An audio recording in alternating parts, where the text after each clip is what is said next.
दुनिया के सामने गिड़गिड़ा रहा है पाकिस्तान। आर्थिक सहयोगियों से भीख मांग रहा है और ज्यादा लोन देने की गुहार भी लगाई है।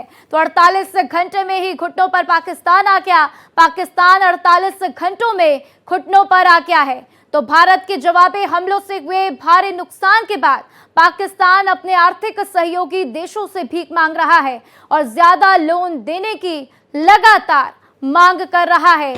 तो पाकिस्तान को समझ में आ चुका है कि भारत का पाकिस्तान मुकाबला नहीं कर सकता और 48 घंटे में ही पाकिस्तान को अपनी हकीकत भी पता चल चुकी है।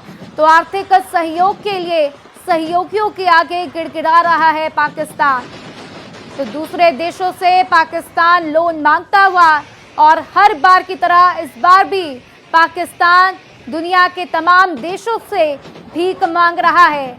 तो पाकिस्तान में आर्थिक तंगी और इसी बीच पाकिस्तान ने पहले भारत के ऊपर हमला किया और इसके बाद 48 घंटों में ही पाकिस्तान अपने घुटनों पर आ गया। तो वही बात है कि घर में नहीं है दाने और अम्मा चली बुलाने। कुछ ऐसी ही स्थिति पाकिस्तान की बनी हुई है, क्योंकि पाकिस्तान के पास दाने दाने के लिए पाकिस्तान मोहताज हो गया है। तो दुनिया के सामने पाकिस्तान की गिड़गिड़ाहट और पाकिस्तान आर्थिक सहयोग मांगता हुआ दूसरे देशों से दिखाई दे रहा है।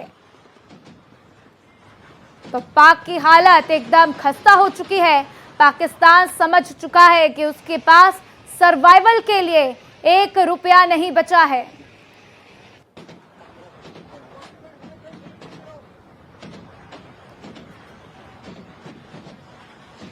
तो पाकिस्तान लोन की गुहार लगाता हुआ दुनिया के सामने गड़गड़ा रहा है पाकिस्तान, क्योंकि पाकिस्तान के आगे बहुत बड़ी चुनौती है कि किस तरीके से अब वो ज्यादा से ज्यादा दिन जो है टिक पाए, अपनी आवाम को खाना खिला पाए।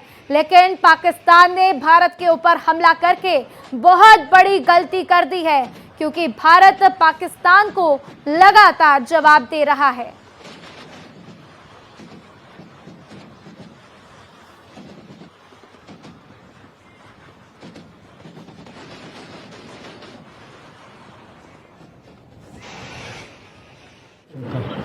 और इसी बीच मेरे साथ मेरे दो सहयोगी कोमल शर्मा मेरे साथ दिल्ली से जुड़ी हुई हैं, साथ ही साथ सिद्धार्थ वर्मा मेरे साथ रक्षा विशेषज्ञ मेरे साथ जुड़े हैं। सीधा उनके पास चलेंगे। सबसे पहले कोमल के पास चलते हैं। कोमल, बैठक को लेकर क्या कुछ अपडेट है आपके पास? देखिए, बैठक लगातार जारी है। कुछ देर पहले जो है रक्षा मंत्री राजनाथ सिंह यहाँ रक्षा मंत्रालय पहुँचे थे और इसके अलावा जो तीनों सेना प्रमुख और सीडीएस है वो पहले से ही मौजूद थे। वो सुबह ही करीब 9 बजे के आसपास उधर रक्षा मंत्रालय में जो है वो आ गए थे। अब बैठक में चर्चा हो रही है। जिस तरीके से रात का पूरा घटनाक्रम था वो ब्यौरा पूरा रक्षा मंत्री को जो है वो बताया जा रहा है। साथ ही में जो वर्तमान स्थिति है उस वर्तमान स्थिति और आगे जो पाकिस्तान कर सकता है, जो अपनी नापाक हरकतों को अंजाम देने की आशंका है, उसको देखते हुए किस तरीके के जो है प्रिकॉशंस लिए जाएंगे, किस तरीके की और तैयारी की जाएगी, ब्यौरावार बिंदुवार जो है वो रक्षा मंत्री को तीनों सेना प्रमुख जो है वो उसका ब्यौरा देंगे और इसके बाद चर्चा की जाएगी। लगातार नजर बनाकर रखिएगा, बैठक चल रही है, क्या कुछ अपडेट होगी हम आपसे एक एक करके लेते रहेंगे। मेरे साथ रक्षा विशेषज्ञ retired lieutenant colonel Siddharth Verma मेरे साथ जुड़े हुए हैं। सीधा उनका रुख करते हैं। आपका स्वागत है सिद्धार्थ वर्मा जी भारत एक्सप्रेस के मंच पर। सर, आपसे पहला सवाल यही लेना चाहेंगे कि किस तरीके से अब पाकिस्तान आगे अपने आप को बढ़ाएगा, क्या स्टैंड लेगा, क्योंकि पाकिस्तान अब देखिए लोन के लिए भिखारियों की तरह गिड़गिड़ा रहा है, दूसरे दुनिया में देशों से लोन मांग रहा है। इसका साफ साफ मतलब है कि पाकिस्तान के पास अब पैसे नहीं बचे हैं। पहले भी नहीं थे, लेकिन भारत के ऊपर 48 घंटों में अटैक करके पाकिस्तान ने एक बहुत बड़ी गलती कर दी है। आपको क्या लगता है ऐसा कौन सा देश होगा जो अब पाकिस्तान की मदद करेगा? सिद्धार्थ जी। देखिए, पाकिस्तान की जो आर्थिक स्थिति है वो तो गंभीर है ही। जिस तरीके से वो भीख का कटोरा लेकर सब जगह घूमता रहता है, अभी उसकी इकोनॉमी चल भी रही है आईएमएफ के बेलआउट के वजह से। अब देखिए, जैसे चीन हो गए, टर्की हो गए, तो ये सब जो देश है किसी न किसी तरीके से चीन के साथ, जैसे चीन ने पाकिस्तान के अंदर चाइना पाकिस्तान इकोनॉमिक कॉरिडोर के तहत अगर ग्वादर पोर्ट देखे, कराची में देखे, उनके जो हाइड्रो इलेक्ट्रिक पावर प्लांट्स देखें तो करीब $65 बिलियन उसने ऑलरेडी निवेश उसमें कर रखा है। तो चीन के तो ढेर सारे इन्वेस्टमेंट्स ऑलरेडी पाकिस्तान के अंदर है। तो चीन मजबूर भी है पाकिस्तान को किसी न किसी तरीके से आर्थिक उसको सपोर्ट देते रहे। लेकिन अगर हम लोग वॉर को देखें, वॉर एक बहुत एक्सपेंसिव प्रोपोजिशन होता है किसी भी देश को लड़ाई लड़ने के लिए। और पाकिस्तान की जो स्थिति है वो 3 से 4 दिन से ज्यादा वो एक कन्वेंशनल वॉर लड़ भी नहीं सकता है। ना उसके पास उतने रिजर्व्स ऑफ एम्यूनिशन है, ना उसके पास उतना ईंधन है। तो पाकिस्तान का भी अगर हम लोग देखें जिस तरीके से अभी वो लड़ाई लड़ रहा है, वो एक कॉन्टैक्ट वाली लड़ाई नहीं लड़ रहा है, वो भी स्टैंड ऑफ डिस्टेंस के तौर पर ही पूरी लड़ाई लड़ रहा है। या तो वो सस्ते वाले ड्रोन्स भेज रहा है या मिसाइल्स के साथ अटैक कर रहा है। अभी तक हम लोग के वो कॉन्टैक्ट वाला जिसे कहते हैं, या तो हम लोग के इन्फेंट्री हम लोग की लड़ाई हो या टैंक टू टैंक हम लोग का लड़ाई हो, वो सब चीजों में पाकिस्तान अब तक नहीं आया है। पाकिस्तान एक्चुअली चाहता भी नहीं है कि उस लेवल तक वो लड़ाई को एस्केलेट करे, क्योंकि अगर उस एस्केलेशन में जाएगा वो तो पाकिस्तान की जो आर्थिक स्थिति, जैसे आपने राधा जी बताया, ये इतनी गंभीर है, वो एकदम और भी ज्यादा कोलैप्स हो जाएगा। अब पाकिस्तान के अंदरूनी जो उसका इंटरनल सिक्योरिटी सिचुएशन को अगर हम लोग देखें, जिस तरीके से बलूचिस्तान लिबरेशन आर्मी भी उनके खिलाफ वहां पे बलूचिस्तान में पूरे अटैक्स कर रहे हैं, तहरीक तालिबान पाकिस्तान अगर हम लोग देखें खैबर पख्तूनख्वा एरिया में कर रहे हैं, सिंध के अंदर पूरा बगावत हो रखा है, पाकिस्तान ऑक्यूपाइड जम्मू कश्मीर में पूरा बगावत हो रखा है। तो पाकिस्तान जो है अंदर से भी टूट रहा है, redisposition of redeployment of forces Bharat के एलसी की तरफ कर रहा है। तो उससे पाकिस्तान 3 से 4 दिन तक ज्यादा टिकेगा नहीं। पाकिस्तान तो चाह ही रहा है कि किसी न किसी तरीके से कोई देश भारत को या पाकिस्तान को मजबूर करके नेगोशिएटिंग टेबल पर लेकर आए, ताकि वो जो अपना एक दिखावा वाला जो कर रहा है कि मैं भी कुछ लड़ाई लड़ रहा हूं, मैं भी कुछ लड़ाई लड़ रहा हूं, वो लड़ना नहीं चाहता है, वो दिखावा कर रहा है और जल्द से जल्द वो चाह रहा है कोई उसको नेगोशिएटिंग टेबल पर लेकर आए। बिल्कुल सिद्धार्थ जी, जिस तरीके से आपने बताई ये बात बिल्कुल सही है और पाकिस्तान की हालत एकदम खस्ता हो चुकी है, ये भी तय है। लेकिन पाकिस्तान के लिए सबसे जरूरी महत्वपूर्ण बात यह है ये समझने की कि जब खुद के पास पैसे नहीं है, कंगाली में आटा गीला है, तो फिर और ज्यादा गीला क्यों करना है, क्योंकि आवाम को भी तो खाना खिलाना ही पड़ेगा। लेकिन वो पाकिस्तान कर नहीं पाएगा। इसी बीच मेरे साथ बीएसएफ के आईजी रिटायर्ड आर.के. भार्गव जी भी मेरे साथ जुड़े हुए हैं, सीधा उनके पास चलते हैं। आर.के. भार्गव जी, जिस तरीके से सिद्धार्थ जी बता रहे थे, अभी पाकिस्तान का जिक्र कर रहे थे, चीन का जिक्र कर रहे थे, अगर चीन की ही बात करें तो पाकिस्तान को बहुत अच्छे से अब यह पता चल गया है कि चीनी मिसाइलें, चीनी ड्रोन उनके किसी काम की नहीं है, क्योंकि भारत के ऊपर जो हमला किया पाकिस्तान ने, भारत ने उसका मुंह तोड़ जवाब दिया है। देखिए, चीन ने जो पाकिस्तान को सामान दिया वो कोई हाईटेक सामान नहीं था, बल्कि एक तरह से अगर मैं ये कहूं कि उसने अपना कबाड़ जो है पाकिस्तान के हवाले कर दिया, तो कोई ज़्यादा उसमें अतिशयोक्ति नहीं होगी। क्यों? क्योंकि उसके जो भी आज की तारीख में ये JF-15 है या ये जितने भी हैं, ये सब उसके बहुत ऑब्सोलीट मॉडल्स हैं। कोई अभी चाइना तैयार कर रहा है जनरेशन, लेकिन यहाँ पर अभी जो हमारे पाकिस्तान को दिए हैं वो दिए हैं जो आज से 30-35 साल पुराने हवाई जहाज थे। जो भी उसने मिसाइल दिए वो भी दिए जो वहां पर उसको जरूरत नहीं थी। यानी एक तरह से आप ये कह लीजिए उसने पाकिस्तान को उकसाया उस लड़ाई के लिए जो पाकिस्तान के लड़ने की हैसियत नहीं थी। हमने देखिए पाकिस्तान को हम कहते हैं कि पाकिस्तान चाहता है कि हम नेगोशिएटिंग टेबल पे आए, इसके आए, लेकिन सीधी बात यह है कि हमने उसको 2 मौके दिए भाई। जब हमने पहलगाम के बदले में उसके आतंकवादी कैंपों को हमने नष्ट किया, हमने तो उसके किसी मिलिट्री इंस्टॉलेशन को टारगेट नहीं किया, किसी सिविल इंस्टॉलेशन को टारगेट नहीं किया। उसके पास मौका था, हमने उसको बताया, दुनिया को बताया, इंटरनेशनल कम्युनिटी ने उस चीज को देखा कि हम लड़ाई नहीं चाहते, लेकिन हमारा जो प्रण था कि हम आतंकियों को नेस्तानाबूद करेंगे, हम उनके खिलाफ में लड़ेंगे, वो हमने करके दिखाया। उस समय पाकिस्तान के पास मौका था, उसने उसको नहीं लिया। दूसरा मौका उसको तब मिला कल, जब हमने पाकिस्तान के अंदर लाहौर में, रावलपिंडी में हमने हमले किए, लेकिन किसी भी जगह पर हमने सिविलियन को टारगेट नहीं किया। किसी भी जगह पर हमने आर्मी जो उनके एस्टेब्लिशमेंट्स हैं उनको टारगेट नहीं किया। हाँ, उनके आसपास हमने गोले छोड़े, वो भी ये बताने के लिए कि अगर हम यहाँ हमारा प्रहार हो सकता है तो थोड़ा सा दाएं या बाएं करके हम आपको भी टारगेट कर सकते हैं। उस समय भी पाकिस्तान के पास एक मौका था, जिसे हम कहते थे ना सिंदूर 2 हमने किया। तो सिंदूर 2 जब किया उस सही मौका था उसके पास, लेकिन उसने बदले में क्या किया, जम्मू में मतलब ऑल अलोंग द वेस्टर्न जो हमारा फ्रंट है या जो बॉर्डर है उसके ऊपर उसने मिसाइल से और ड्रोन से हमला करने की बिल्कुल। और इससे आर के भार्गव जी, पाकिस्तान की बौखलाहट ही सामने आती है कि पाकिस्तान कितना बौखलाया हुआ है, बिना संयम के, बिना सोचे समझे किस तरीके से भारत के ऊपर हमला कर रहा है। आप तीनों मेरे साथ बने रहिएगा। इसी बीच एक बड़ी अपडेट सामने आ रही है। जम्मू कश्मीर के सांबा में एक्शन लिया गया है। सांबा में बीएसएफ का बड़ा एक्शन सामने आया। बीएसएफ ने 7 आतंकवादी ढेर किए हैं। बॉर्डर से घुसपैठ की कोशिश में थे आतंकवादी और इसी बीच इन 7 आतंकवादियों को ढेर किया गया है। तो एक बड़ी जानकारी आपके साथ साझा करते हुए कि बॉर्डर से घुसपैठ की कोशिश में थे आतंकी, जम्मू कश्मीर के सांबा में एक्शन लिया गया है। तो सांबा में बीएसएफ का बड़ा एक्शन, बीएसएफ की तरफ से 7 आतंकवादी ढेर किए गए हैं। तो बड़ी कामयाबी एक बार फिर भारतीय सेना को।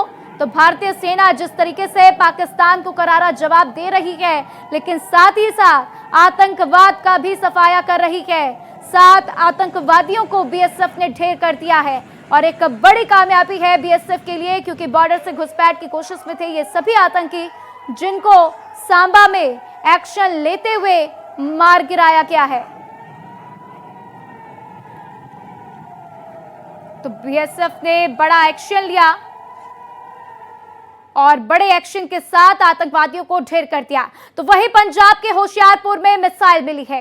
होशियारपुर में मिली पाकिस्तानी मिसाइल, पंजाब पुलिस मौके पर पहुंची है। तो होशियारपुर में पाकिस्तानी मिसाइल मिली और इसके बाद अब जांच पड़ताल में पंजाब पुलिस जुट चुकी है, क्योंकि मौके पर पंजाब पुलिस पहुंची है। तो पंजाब पुलिस मौके पर पहुंची। पाकिस्तानी मिसाइल पंजाब के होशियारपुर में मिली है और अब इसको लेकर जानकारी प्राप्त की जाएगी कि यह मिसाइल किस वक्त वहां पर गिरी और क्या कुछ उससे अगर कोई नुकसान हुआ है कि सिर्फ मलबा मिसाइल का गिरा है। तो पंजाब के होशियारपुर से ये बड़ी जानकारी कि पंजाब के होशियारपुर में मिसाइल मिली है और ये तस्वीरें आपकी टीवी स्क्रीन पर आप देख सकते हैं। मिसाइल की ये तस्वीरें पंजाब के होशियारपुर की, जहां पर पाकिस्तानी मिसाइल मिली है। तो पंजाब पुलिस मौके पर पहुंची है और अब इसकी जांच पड़ताल की जाएगी। तो देखिए, मिसाइल को उठाने की कोशिश भी की जा रही है और मिसाइल सफेद रंग की, जिसकी ये तस्वीर भारत एक्सप्रेस आपकी टीवी पर साझा करता हुआ और एक एक अपडेट भारत एक्सप्रेस आपके साथ साझा कर रहा है। तो ऑपरेशन सिंदूर लगातार जारी है और ऑपरेशन सिंदूर का पार्ट 2, जिसमें हमने देखा कि भारत ने किस तरीके से पाकिस्तान को करारा जवाब दिया है।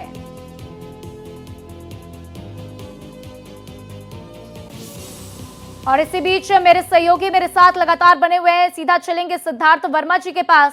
सिद्धार्थ वर्मा जी, अब तो एक एक करके बड़ी बड़ी कार्रवाई की जा रही है, बड़े बड़े खुलासे हो रहे हैं, लेकिन इसी बीच अगर बात अमेरिका की करें, यूएन की करें, तो यूएन और अमेरिका ने साफ कर दिया है, पाकिस्तान को चेता दिया है कि रुक जाए, संयम बरते, वरना क्या होगा उन्हें भी नहीं पता है। साथ ही साथ एशिया का माहौल ना खराब करने की भी चेतावनी दी है। तो इससे क्या समझे अभी, क्योंकि थोड़ी देर पहले खबर भी आई थी रूस यूक्रेन को लेकर कि डोनाल्ड ट्रंप ने चेताया है कि अगर रूस यूक्रेन जो है सीजफायर नहीं करते हैं, अगर बात नहीं मानते तो सैंक्शन लगा दिए जाएंगे। तो क्या ये समझें कि पाकिस्तान अगर नहीं मानेगा तो पाकिस्तान के ऊपर भी अमेरिका और यूएन की तरफ से सैंक्शन लगाए जा सकते हैं?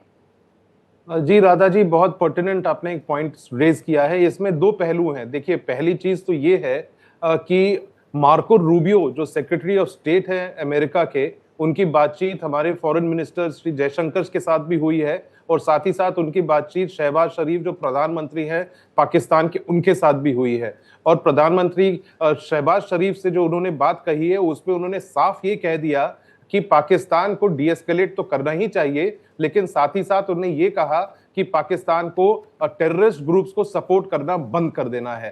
तो एक तरीके से देखिए, अंतर्राष्ट्रीय समुदाय को भी पता है कि पाकिस्तान का एकदम वो जो नापाक उसके जो इरादे हैं, आतंकवादियों को वो पूरा प्रोत्साहन देता है, उनको फंडिंग करता है, उनको एक एक्सपोर्टर ऑफ टेररिज्म बन रखा है पाकिस्तान। दुनिया के किसी भी कोने में कोई आतंकी हमला होता है, उसका कहीं ना कहीं तार पाकिस्तान से जुड़ा ही रहता है। तो अंतर्राष्ट्रीय समुदाय भी एक तरीके से, जो मेरा मानना है, वो जानते हैं कि पाकिस्तान का समय आ गया है कि उसको कुछ ना कुछ सबक सिखाया जाए। तो बहुत वो लोग जल्दी में नहीं है कि जो हम लोग भारत की तरफ से जो हम लोग सबक सिखा रहे पाकिस्तान को, कि उसको एकदम रोका जाए, क्योंकि अभी डोनाल्ड ट्रंप का भी जो स्टेटमेंट आया है कि हम लोग इंटरवीन नहीं करेंगे, उनके जो जेडी वांस ने भी यही कहा है।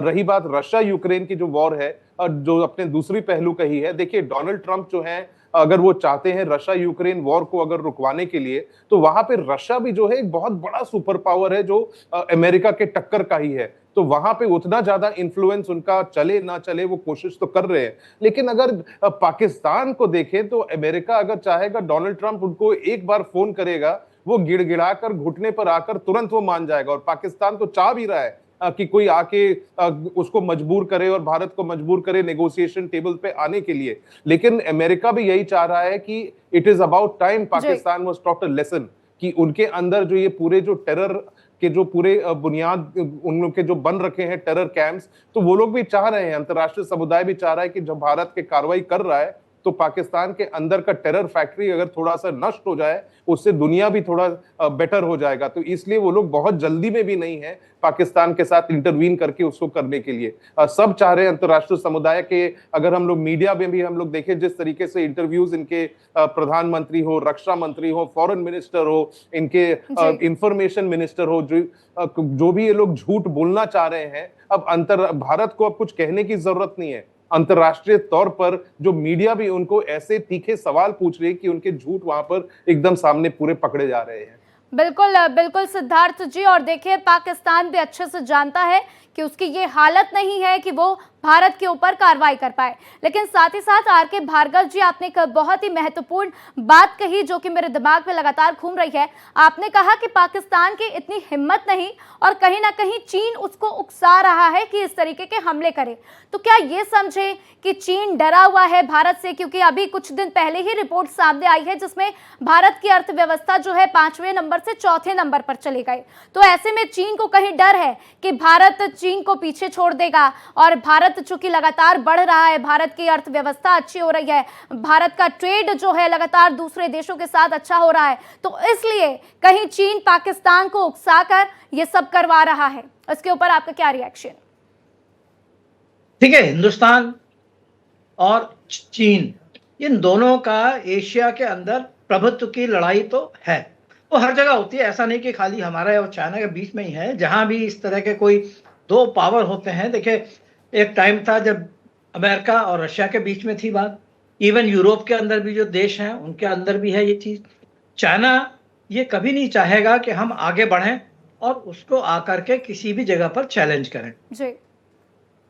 अमेरिका का भी यही हाल है। ऐसा नहीं कि मैं खाली चाइना को ब्लेम करता हूं, अमेरिका भी नहीं चाहेगा कि कोई दूसरा कंट्री, भाई अमेरिका और चाइना के बीच में भी तो इसी तरह से राइवलरी है।